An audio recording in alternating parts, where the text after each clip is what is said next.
Friends, अब हम देखते हैं जो डेरिवेटिव्स हैं इनके क्या मेन फीचर्स हैं, कैरेक्टरिस्टिक्स या फीचर्स इनके देखेंगे और इनके एडवांटेजेस भी हम इसी के जरिए समझने की कोशिश करेंगे।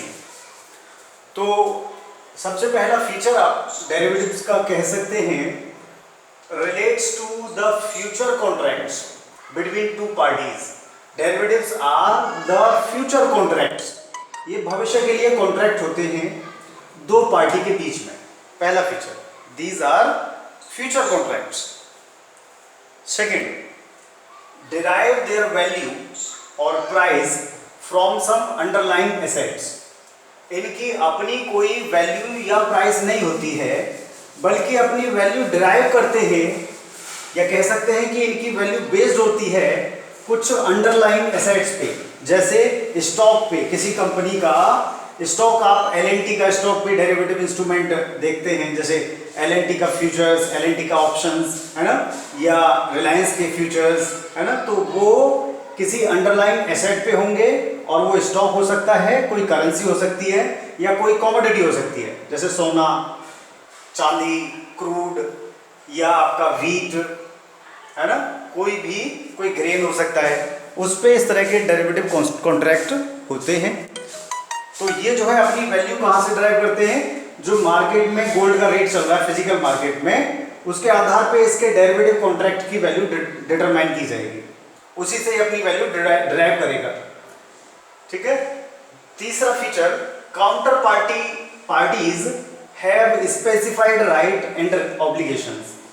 जो भी डेरिवेटिव कॉन्ट्रैक्ट करती हैं दो पार्टी, उन दोनों पार्टीज के अगर वो फ्यूचर्स है तो सिर्फ ऑब्लिगेशन जो है दोनों की बन जाती हैं, लेकिन अगर ऑप्शंस हैं तो वहां राइट मिलते हैं ऑप्शन बायर को बाय करने का या सेल करने का, ऑब्लिगेशन नहीं होती है ना। तो दैट मीन्स ये अलग अलग डेरिवेटिव इंस्ट्रूमेंट अलग अलग राइट्स और ऑब्लिगेशंस आपको ऑफर करते हैं, और काउंटर पार्टीज के राइट और ऑब्लिगेशंस इन डेरिवेटिव कॉन्ट्रैक्ट्स के कारण बन जाते हैं। इन कॉन्ट्रैक्ट में पढ़ के कुछ राइट्स या ऑब्लिगेशंस उनकी बन जाती हैं। Fourth feature, traded on exchanges और ओवर द काउंटर। डेरिवेटिव दो तरह के होते हैं।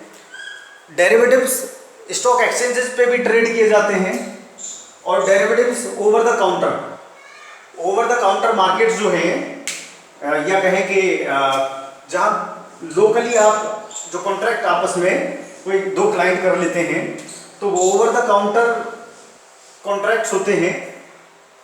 ये अनरेगुलेटेड कॉन्ट्रैक्ट्स होते हैं और कस्टमाइज्ड होते हैं। दो पार्टी आपस में जिस तरह के, जितनी क्वांटिटी का, जिस क्वालिटी का सौदा करना चाहें, जिस क्वालिटी के सामान का सौदा करना चाहें वो कर सकती हैं।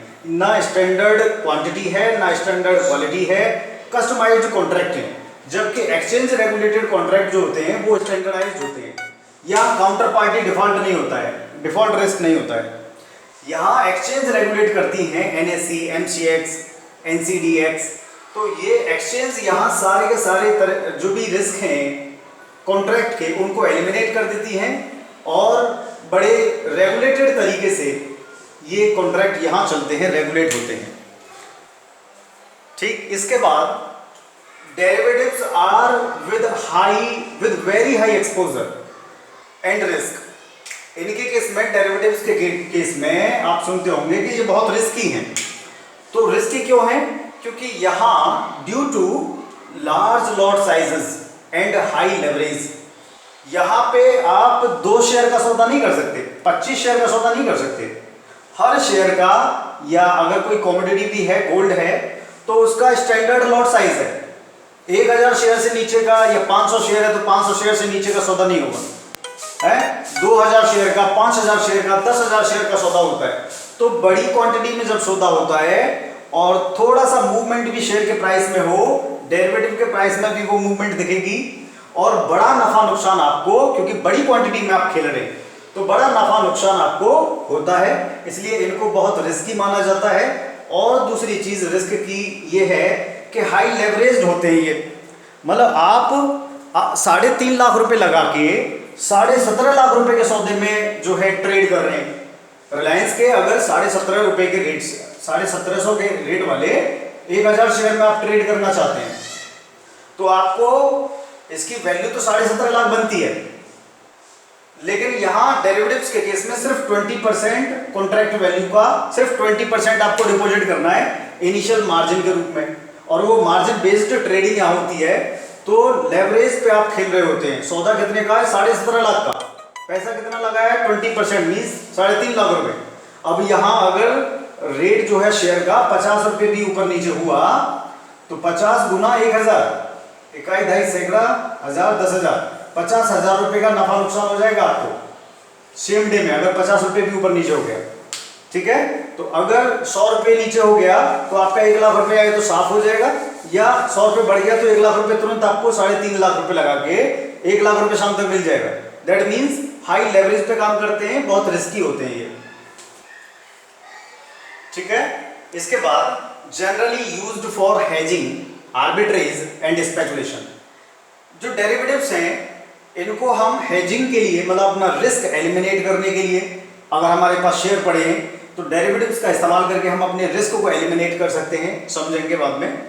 हम आर्बिट्रेज कर सकते हैं बगैर रिस्क के, एक मार्केट से सस्ते में उठा के दूसरे मार्केट में बेच के, मतलब डेरिवेटिव्स मार्केट में कोई सौदा हम बेचने का कर दें, अगर रेट ज़्यादा चल रहा है और स्पॉट मार्केट में सस्ता चल रहा है तो वहां से उठा के यहाँ बेच दें, है ना। तो इस तरह से बगैर रिस्क के पैसा बना सकते हैं, आर्बिट्रेज कर सकते हैं। सस्ता जहां जिस मार्केट में है वहां से उठा के जहां महंगा है उस मार्केट में बेच दें। स्पेकुलेशन, आप शेयर का प्राइस जब फ्लक्चुएट होता है तो उसके साथ साथ आपका डेरिवेटिव का प्राइस भी, मैंने बताया, वैल्यू फ्लक्चुएट होगा। तो उसके कारण मुनाफा करने के लिए, प्राइस फ्लक्चुएशन से मुनाफा करने के लिए आप डेरिवेटिव्स का इस्तेमाल कर सकते हैं। अगर आप कैश में करते हैं तो मैंने बताया कि 17.5 लाख रुपए आपको जमा करने पड़ेंगे। 1750 का एक शेयर है, 1000 शेयर में ट्रेड करना चाहते हैं। स्पॉट मार्केट में कितना चाहिए? कैश मार्केट में 17.5 लाख। वहीं डेरिवेटिव्स में कितना चाहिए? डेरिवेटिव्स में चाहिए आपको सिर्फ 3.5 लाख, मतलब 20%। तो कहां स्पॉट मार्केट में 17.5 जमा करना पड़ रहा है, डेरिवेटिव में सिर्फ 3.5 लाख रुपए में काम हो जाएगा। तो स्पेकुलेशन करनी है, सट्टेबाजी करनी है, तो कम पैसे में ज्यादा सट्टेबाजी कर पाएंगे, स्पेकुलेशन कर पाएंगे डेरिवेटिव्स का इस्तेमाल करके। मोस्ट कॉमन एग्जांपल्स आपके हैं फ्यूचर्स, ऑप्शंस, फॉरवर्ड्स, है ना। इसके ज्यादा प्रचलित कहें कि मोस्ट कॉमन जो एग्जांपल्स हैं, फ्यूचर्स कॉन्ट्रैक्ट आप सुनते होंगे, वो डेरिवेटिव ही है। ऑप्शंस आप सुनते होंगे, कॉल ऑप्शन, पुट ऑप्शन, ये भी डेरिवेटिव है। फॉरवर्ड कॉन्ट्रैक्ट, मैंने बताया कि unregulated over the counter contract जो होते हैं वो फॉरवर्ड कॉन्ट्रैक्ट होते हैं, कस्टमाइज्ड होते हैं, रेगुलेटेड नहीं है। ठीक है, अनरेगुलेटेड है। तो ये हुए आपके डेरिवेटिव्स के फीचर्स।